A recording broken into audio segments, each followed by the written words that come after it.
Shalom Aleichem Chaverim v'Yedidim. This Haftarah, actually this week's Haftarah, because it's Shabbos, Chanukah, and Shabbos Parshas Miketz on Chanukah, and it's Rosh Chodesh and Machar Chodesh, it's actually, according to Minhag Chabad, is a triple header.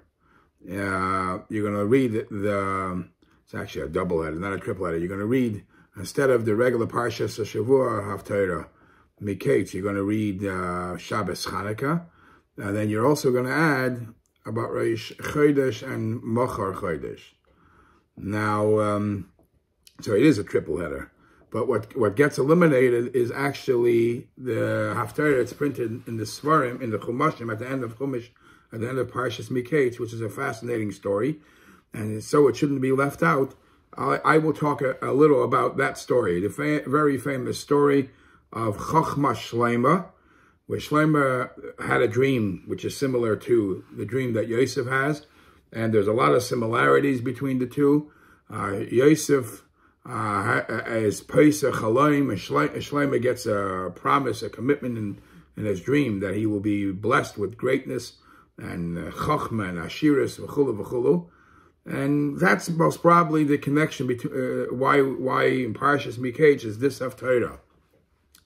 Now, it's also mentioned that the technique that Yosef used and the technique that Shleima used is very similar. Shleima Melech, Yosef eventually uses a very rough technique how to deal with his brothers until they open up. And so too, Shleima Melech, when the story that we're going to read in Haftarah of the woman crying that it's her baby that...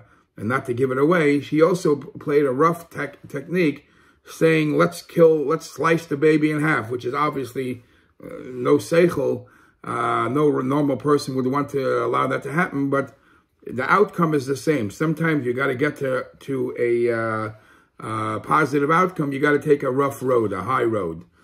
Now, that's what the Mefarshim say, why it's mentioned, why the connection between this Haftarah and the Parsha.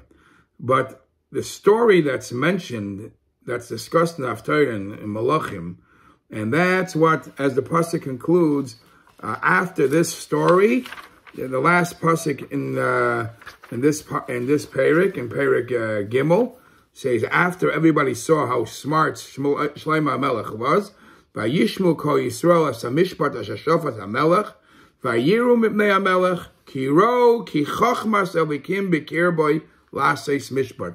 When they saw how we dealt with this issue, everybody acknowledged that there's chochmas elikim in Shleima HaMelech. Now, there's a lot to be spoken about. We all know the story of two women fighting over one baby. Each one says this is their baby. The one that passed away belongs to the other person, which incidentally, it's actually brought in Mefarshim. There are different interpretations of who these women were. The pasuk calls them Shtayim Nashim Zoynos El HaMelech. Now, Zoynos can mean many things. At the lowest level, it can actually mean prostitutes, Zoynos. And others say it means Pasha people selling goods. And according to some Mefarshim, it was actually a mother-in-law and a daughter-in-law. It's a complicated issue. But the fascinating story, the outcome of the story is that Shleima HaMelech's wisdom to be shown to the rest of the world had to come through such a gedreita story of Shtayim Nashim Zaynos. So there's a lot to it. And obviously we can't get to all the details in a short 5-minute class. But what is this great chachma? And what was Shleima really thinking when he says, okay, you're fighting over the same child? I have a solution. Vayomer HaMelech, Gizru asayela l'chai l'shnayim. Cut him in half, and each one will take half.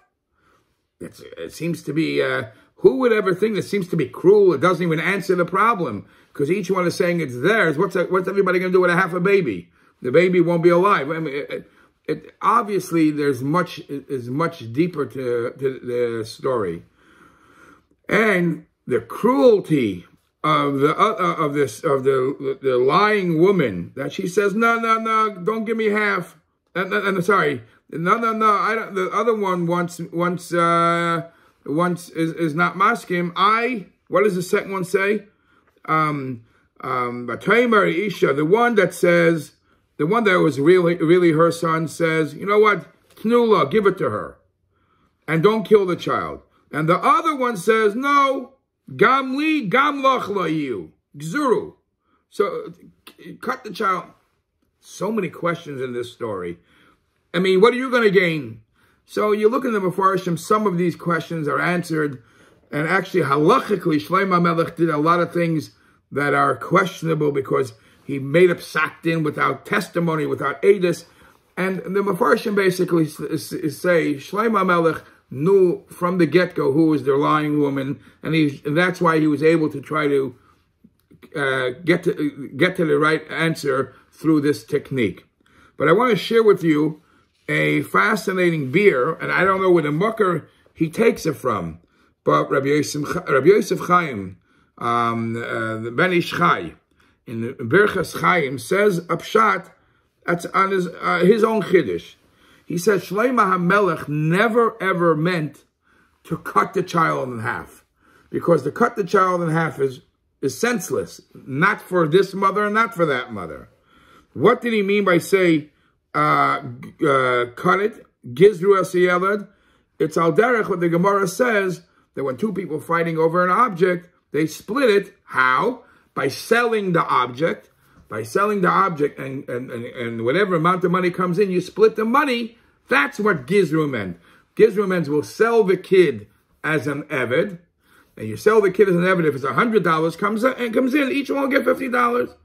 So the real mother says, I would rather want my son to be alive by somebody else's woman, by somebody else's person, by somebody else, as a living person on his free will, than to give him away and make him a slave, make him become a slave. Whereas the other one says, no, the other one, I don't care. Obviously, you see the rachmanis of a real mother. You see the rachmanis of a real mother. And the pashtus, this is the lesson from this story. The lesson from this story is that a Yiddish mama will do anything to keep her child alive. Whether it means give it away to somebody else, he's still alive, or it means even to give it away to somebody else and not sell it as an eved, even though he'll stay alive. No, I don't want to see my son as an eved. One of the Mefarshim say that when the Shlomo HaMelech says Vayan HaMelech Vayomer Tnula, give it to her, give it to who? The real mother, because I know who the real mother is.